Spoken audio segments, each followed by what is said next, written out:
ముందుగా మీడియా మిత్రులకు అందరికీ నా నమస్కారం. అనేక ఉద్యమాలకి ఊపిరిపోసిన ఉస్మానియా గడ్డ సాక్షిగా మాట్లాడుతున్నాను. నా పేరు శ్రీకాంత్, నేషనల్ కబడ్డీ ప్లేయర్. నేను అనేక నేషనల్స్ ఆడినా, sub junior national, junior national, university medal, ఇట్లా చాలా మెడల్స్ ఉన్నాయి నా దగ్గర. చాలా నేషనల్స్ ఆడినా. ఇక్కడ ఏందనంటే మడ్డి మహేందర్ రెడ్డి ఎస్హెచ్ఓ ఇబ్రహీంపట్నం ఎస్హెచ్ఓ మడ్డి మహేందర్ రెడ్డి అనేక అరాచకాలు పాల్పడుతున్నాడు స్పోర్ట్స్లో. ఈయన ఏందనంటే 2020 నుంచి 2024 వరకు నేషనల్ స్పోర్ట్స్ కోడ్ 2011 ఆధారంగా మనకి ఆల్రెడీ ఈయన పెంటాథ్లెన్ అసోసియేషన్కి సెక్రటరీగా ఉన్నాడు. అయినా కూడా ఫ్రాడ్ పద్ధతిలో ఎన్నుకొని ఇప్పుడు తెలంగాణ కబడ్డీ అసోసియేషన్ సెక్రటరీగా ఉన్నాడు అనమాట. ఇది ఏంటంటే నేషనల్ స్పోర్ట్స్ కోడ్ 2011 ఆధారంగా ఎవరైనా గవర్నమెంట్ ఎంప్లాయీ ఓన్లీ ఒకటే టర్మ్ చేయాలన్నమాట. ఈయన ఆల్రెడీ 2 టర్ములు చేసి మమ్మల్నే కాకుండా స్పోర్ట్స్ ఉన్న యూనిట్నే కాకుండా నార్మల్గా ఆయన పోలీస్ డిపార్ట్మెంట్ని కూడా ఫ్రాడ్ చేసిన అనమాట. ఇట్లా ఫ్రాడ్ చేసి ఇట్లా సెలక్షన్స్ ఇవన్నీ నార్మల్గా వాళ్ళే సెలక్షన్స్ పెట్టుకొని ఆయనకు సంబంధించిన సెక్రటరీలని అనేక డిస్ట్రిక్ట్లలో పెట్టుకొని వాళ్ళ దగ్గర నుంచి డబ్బులు తీసుకొని ఇక్కడ ప్లేయర్ల జీవితాలతో నాశనం చేస్తున్నాడు అనమాట. ఈయన ఏంటంటే చాలా విషయాలలో నన్ను అనేకమైన బాధ గురి చేసిన ఈయన 3 సంవత్సరాల నుంచి నన్ను సీనియర్ నేషనల్ క్యాంప్లో కట్ చేసి నేను ఇక్కడ ఉరేసుకునే పరిస్థితి. కానీ ఇట్లాంటి ప్లేయర్ల గురించి నేను నిలబడాల్సి వచ్చిందనమాట. ఏంటంటే ఎవరికైనా ఆయనకు గులాంగిరి చేయకపోయినా ఆయనకు సంబంధించిన వాళ్ళని, ఆయన కమ్యూనిటీకి సంబంధించిన వాళ్ళని ఈయన నేషనల్స్ ఆడిపిస్తారు. కానీ మిగతా వాళ్ళని ఎవరిని కూడా ఈయన కన్సిడర్ చేయరు. ఎందుకంటే నేను ఒక బీసీ వ్యక్తిని, ఆయన కమ్యూనిటీకి చెందిన వ్యక్తిని కాదు నేను. సో బీసీ వ్యక్తులని, ఎస్సీ ఎస్టీ వ్యక్తులని ఈయన దగ్గర కూడా రానియడు అనమాట. ఈయన కేవలం ఒకటే, యూనిఫామ్ ఒకటి, మనీ ఒకటి, ఈయన క్యాస్ట్ ఒకటి, ఈ 3ని ఆధారంగా పెట్టుకొని స్పోర్ట్స్లో ఉన్న అనేక లుసుగులు ఎట్లేదంటే నార్మల్గా మనకు పోలీస్ దాంట్లో ఉన్న బ్రెయిన్ అంతా ఆయన ఈ స్పోర్ట్స్ దాని మీద రుద్దుకుంటా ఈ స్పోర్ట్స్ జీవితాలను మొత్తం అనేక నాశనం చేస్తున్నాడు అందరిని పెట్టుకొని. ఈయన ఏంటంటే ఈయనకు ఒక క్లబ్ ఉంది, నవశక్తి క్లబ్ అని చెప్పేసి క్లబ్ ఉంది. ఆ క్లబ్లో సంబంధించిన వ్యక్తులను ఈయన సెలెక్షన్ చేస్తాడు. మిగతా వీళ్ళ ప్లేయర్ లెక్క కూడా కనిపించాడు. అరే మా ఆపసోపాత తెలుసుకోన్నా, నువ్వు కార్నర్కి రా, ప్రతి ఒక్క గ్రామాన్ని విజిట్ చేయి. నీకు ఇక్కడున్న కబడ్డీ అసోసియేషన్ ప్రెసిడెంట్ని వీరేష్ అన్న గారు కూడా వేరుకుంటున్నాను నేను. అన్న నువ్వు ప్రతి ఒక్క గ్రామానికి వచ్చి విజిట్ చేసి మా ఆపసోపాతలు అన్నీ తెలుసుకో అన్న. ఇట్లాంటి పోలీస్ యూనిఫామ్ వేసుకున్న దొంగతో నువ్వు సపోర్ట్ చేసినావు అనుకో, నాశనం పట్టిస్తున్నాను మమ్మల్ని. నేను ఆల్రెడీ 2-3 సార్లు సూసైడల్ టెండెన్సీస్ ఆలోచనలు వచ్చినాయి, నాకు చాలా ఆలోచనలు వచ్చినాయి నాకు. కాకపోతే ఏంటంటే ఇట్లాంటి ప్లేయర్ల జీవితాలు నాశనం అయిపోతాయి. ఇక్కడ ఏంటంటే పెంటాథ్లెన్ అసోసియేషన్కి నువ్వు ఆల్రెడీ సెక్రటరీగా చేసినావు ఆల్రెడీ. అయినా నువ్వు ఫ్రాడ్ పద్ధతిలో ఎన్నుకొని ఇక్కడ ఎవరికి ఏ ప్లేయర్స్ని ఎవరికి నువ్వు ఎలక్షన్ ట్రయల్స్ అవుతున్నాయని కానీ ఏవైతున్నాయని నువ్వు ఎవరికి ఏం ఇంటిమేషన్ ఇవ్వవు. మీరు మీరే ఎలక్షన్లు జరిపించుకొని మీ సెక్రటరీల దగ్గర నుంచి మీరు డబ్బులు తీసుకొని మీరు ఏం చేస్తున్నారు, మీరే ఎన్నుకొని ఇట్లాంటి ప్లేయర్లని నాశనం పట్టిస్తున్నాడు. ఇక్కడ ఏంటంటే మీరు క్లియర్గా చూసుకున్నట్లయితే ఇక్కడ మీరు పేపర్ని చూడండి, తెలంగాణ మోడర్న్ పెంటాథ్లెన్ అసోసియేషన్ మహేందర్ రెడ్డి ఇక్కడ ఆల్రెడీ ఎన్నుకోబడ్డాడు. ఆయన ఎన్నుకోబడి ఇప్పుడు ఆల్రెడీ ఫస్ట్ టర్మ్ అయిపోయినాక కూడా సెకండ్ టర్మ్ ఇప్పుడు ఏంది కబడ్డీ తెలంగాణ అసోసియేషన్కి సెక్రటరీ, ఇప్పుడు ప్రజెంట్ సెక్రటరీ. అంటే ఫ్రాడ్ పద్ధతిగా ఎన్నుకోబడ్డాడు. ఇవన్నీ మా దగ్గర ఉన్న ప్రూఫ్లు అండి. నేషనల్ స్పోర్ట్స్ కోడ్ 2011 ఆధారంగా, శాట్స్ గైడ్లైన్స్ ఆధారంగా ఇవన్నిటిని ఉల్లంఘించి ఈయన ఫ్రాడ్ పద్ధతిలో ఎన్నుకోబడ్డాడు. ఇవన్నీ ప్రూఫ్లే. ఆల్రెడీ ఈయన తెలంగాణ నేషనల్ నార్మల్ స్పోర్ట్స్ కోడ్ని ఉల్లంఘించి ఏదైతే ఉన్నాడో అట్లనే ఈయన ఈసీ మెంబర్లా కూడా 2020 నుంచి 2024లో కూడా ఈసీ మెంబర్లా కూడా ఉన్నాడు ఈయన తెలంగాణ ఒలింపిక్ అసోసియేషన్కి. ఇది ఎంతవరకు న్యాయం అండి? ఎందుకు ఇట్లా నాశనం పట్టిస్తున్నాడు? ఇవన్నీ చేసి ఏం సాధిస్తున్నారు మీరు? ఆయన సరే తెలంగాణ గ్రాఫ్ ఎక్కడ ఉండే, మీరు ఎక్కడ చేస్తున్నారు?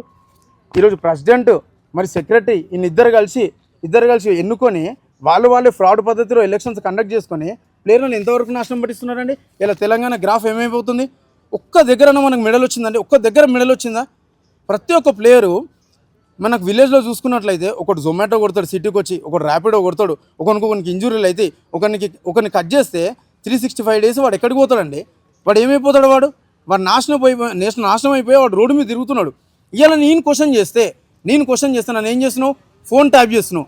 పోలీసు వాళ్ళతో నాకు ఫోన్ చేపిస్తున్నావు, బాచుపల్లి ఎస్ఐతో నాకు ఫోన్ చేపించినావు. నా దగ్గర ఈచ్ అండ్ ఎవ్రీ రికార్డింగ్ ఉంది నా దగ్గర. నా యాజమాన్యం దగ్గరికి నేను ఎక్కడైతే వర్క్ చేస్తున్నావు ఆ యాజమాన్యాలతో నాకు ఫోన్లు చేయించి ఏం చెప్తున్నావు? ఇంకోసారి చేయనండి ఇట్లా నేను చెప్పిస్తాను. ఓ చిన్న పిల్లని మీద నువ్వు ఇంత పోరాటం చేస్తావా? నువ్వు యూనిఫామ్ ఉందనే కానీ ఇది అదంతా. దయచేసి అందరికీ దండం పెట్టి చెప్తున్నానండి, నాకు ఒకటే ఒక ప్లాట్ఫామ్ ఉంది, అది మీడియా మిత్రులారా. ప్రతి ఒక్కరు మీరు ఏం చేస్తారని అంటే నాకున్న ప్లాట్ఫామ్ని నేను కరెక్ట్గా యూజ్ చేసుకున్నానే అనుకుంటున్నాను. ఎందుకనంటే ఈయన ఏ శాఖకు పోయినా కూడా నేను ఇవన్నీ ప్రూఫ్లు పెట్టి అందరికీ లెటర్ రాసిన. ఎవరెవరికి రాసిన? డీజీపీ గారికి, సిపి గారికి, శాట్ ఆఫీసర్కి, AKFI Amritsar kabaddi federation of India, అక్కడ మళ్ళీ ఢిల్లీలో ఉన్న పెద్దలకి వీళ్ళందరికీ నేను నివేదిక ఇచ్చిన.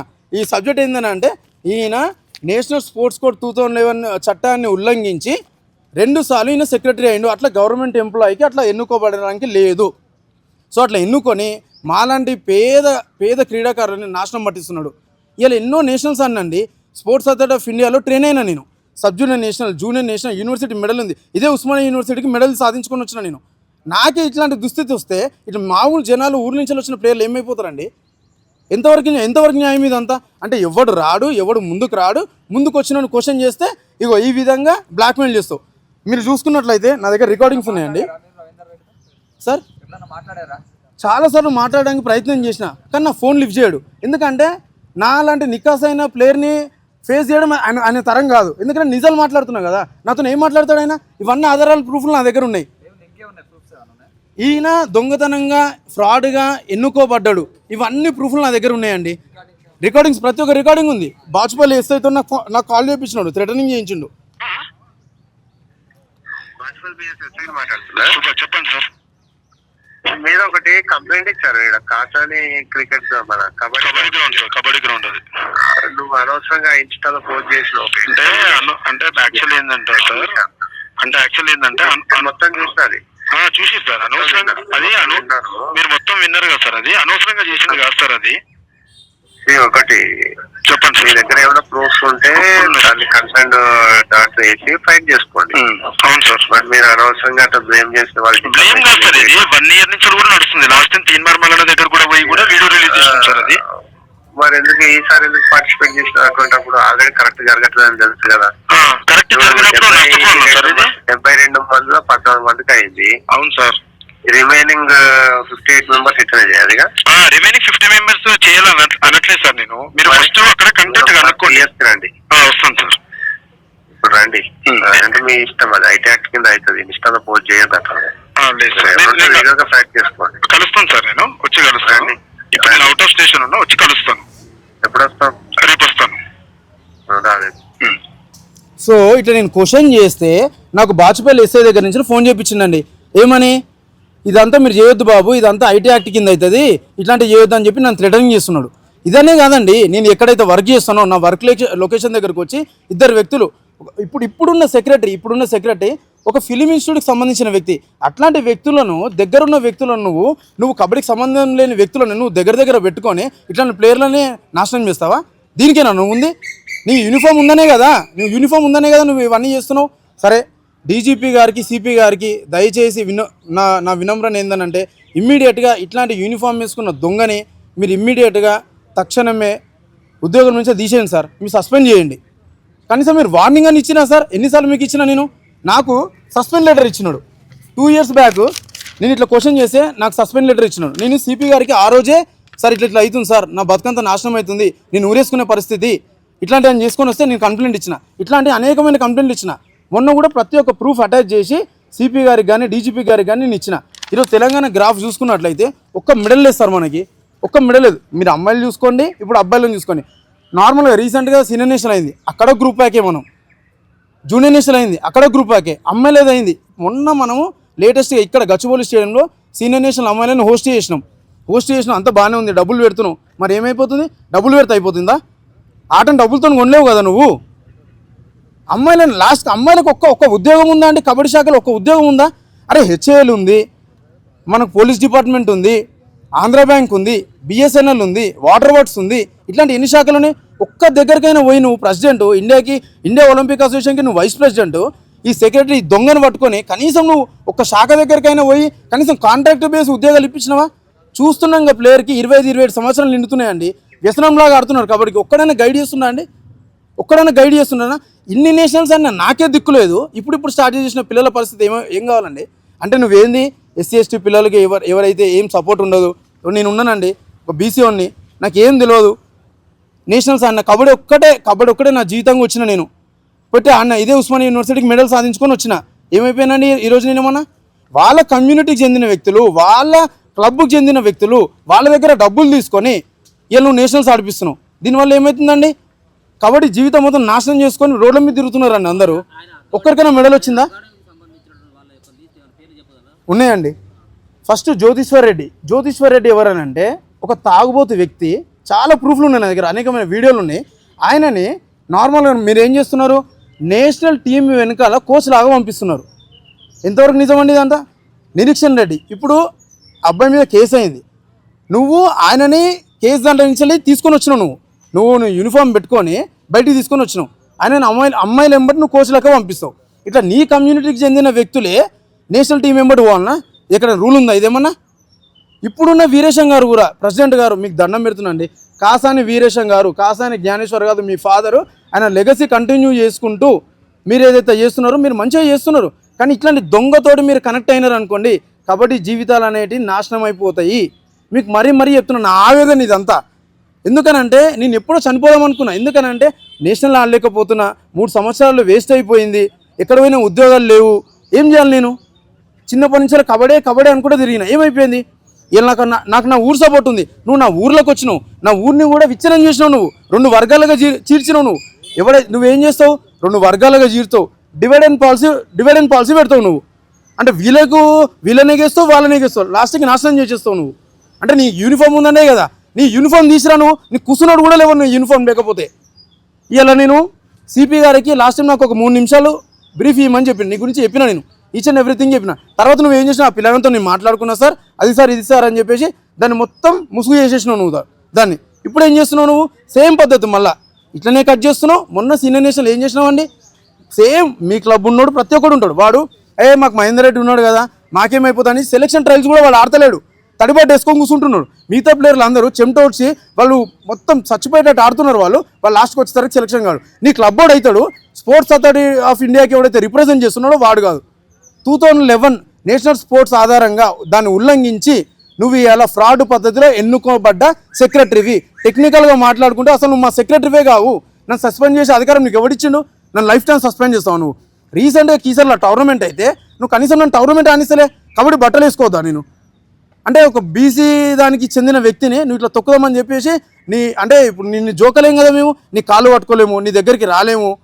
అన్న అని కూడా గుడ్ మార్నింగ్లు గుడ్ ఆఫ్టర్నూన్ చెప్పేది మా వల్ల కాదు. నీ వాట్సాప్లో నీ స్టేటస్ పెట్టుకోలేము. అట్లా పెట్టుకునే వాళ్ళకు నువ్వు వత్తాసు పలుకుతున్నావు. ఈరోజు ప్రతి ఒక్క డిస్టిక్లో నీ సెక్రటరీలు ఉన్నారు, నీ కమ్యూనిటీకి చెందిన సెక్రటరీలు ఉన్నారు, ప్రతి ఒక్క డిస్టిక్లలో ఉన్నారు. వాళ్ళ నీ దగ్గర డబ్బులు తీసుకోవడము, వాళ్ళు ప్లేయర్ల దగ్గర డబ్బులు తీసుకోవడము, ప్లేయర్ల నేషనల్స్ ఆడిపోయడం. అందుకే మన గ్రాఫ్ అంతా దిగజారిపోతుంది. ఒక్క మెడల్ వచ్చిందా అండి? మెడల్ ఉంటేనే మనకు జాబ్ అనే పాలసీ వచ్చింది. ఇప్పుడు ఒక్కరికి మెడల్ ఉందా? ఇండివిజువల్ మెడల్ ఉందా? మనం ఏమైనా ఇండివిజువల్ గేమ్ ఆడే గేమ్ మనదేమన్నా? మీరు సర్వైవ్ అవుతున్నారు, మీ దగ్గర డబ్బులు ఉంది. మరి ప్రతి ఒక్క ప్లేయర్ ఎదగొద్దా? అంటే కబడ్డీ నాశనం అయిపోవాలన్నా ఇట్లనే?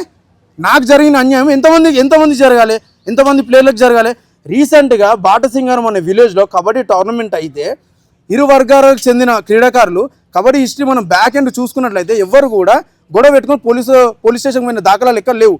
అక్కడ గొడవ అయితే కబడ్డీ కోర్టుని కాస్త నువ్వు నువ్వు అపోనెంట్ కోర్టు వాళ్ళకి నువ్వు మద్దతు ఇచ్చి వాళ్ళని పోలీస్ స్టేషన్ దానికి తీసుకొని వచ్చినావు. ఇలా పోలీస్ స్టేషన్ పోయిన పిల్లల్ని వాళ్ళని ఇచ్చేపించి వాళ్ళని నేషనల్ ఆడిపించినావు. వాళ్ళకి తెలియదు కదా, నువ్వు జోకిపించుకోవాలి. ఎండ్ ఆఫ్ ది డే నిన్ను జోకాలి, అందరూ నీ కాళ్ళు మొక్కాలి, నీ గులాంగిరి చేయాలి, అంతే కదా. ఎవరైతే ఉన్నారో నీ కమ్యూనిటీకి చెందిన ఎవరైతే క్రీడాకారులు ఉన్నారో వాళ్ళకి డ్రైవింగ్ వచ్చి ఉండాలి. మళ్ళీ ఫార్మర్ సెక్రటరీ ఎవరైతే ఉన్నారో ఆయన దగ్గరికి డ్రైవింగ్ తోలుతావు, ఆయన దగ్గర ఉన్న లూపోల్స్ అన్ని పెట్టుకుంటావు. ఇలా ఆయననేది తప్పించి నువ్వు ఈ సెక్రటరీ అయినవి. ఇలా Srinivas Reddy pro kabaddi coach Telugu Titans ఉన్న వ్యక్తి అసలు మన అసోసియేషనే కాదనే వ్యక్తి బయటికి పోయిన ఆయనని మళ్ళా రప్పిస్తావు నువ్వే. మళ్ళీ నీ కమ్యూనిటీకి చెందిన వ్యక్తి అని చెప్పి పక్క కూర్చుంటావు నువ్వే. అంటే మిగతా క్రీడాకారులు అందరూ అవలగాల వీళ్ళంతా పిచ్చోళ్ళ వీళ్ళంతా. అంటే నువ్వు ఎవరిని తీసుకొస్తే వానికి మద్దతు వాళ్ళకి కాలు మొక్కలు. ఇదంతా మాకు చేత కాదు కదా. అంటే నేను క్వశ్చన్ చేస్తే నాకు థ్రెటనింగ్ చేపిస్తావు, నీ క్వశ్చన్ చేస్తే నన్ను బెదిరిస్తావు, పోలీసు వాళ్ళతో ఫోన్ చేపిస్తావు. ఈరోజు ఒకటే అండి, మీడియా మిత్రులు మీరందరూ ఇది ఒక కరెక్ట్ ప్లాట్ఫామ్. నాకు ఏందనంటే నాకు ఎటువంటి సపోర్ట్ లేదు. డీజీపీ గారికి సిపిఐ గారికి నేను చాలాసార్లు లెటర్లు రాసిన. ప్రతి ఒక్క ఆఫీస్లో ఆయన కమ్యూనిటీకి చెందిన వాళ్ళు ఉన్నారు. ఇక్కడ మీరు ఏందనంటే దీన్ని సాధ్యమైనంత విధంగా దాన్ని స్ప్రెడ్ చేసి ఈయనను ఇమ్మీడియట్గా నిధుల నుంచి తొలగించాలండి. ఇదే నా విన్నపం ఇదే అండి.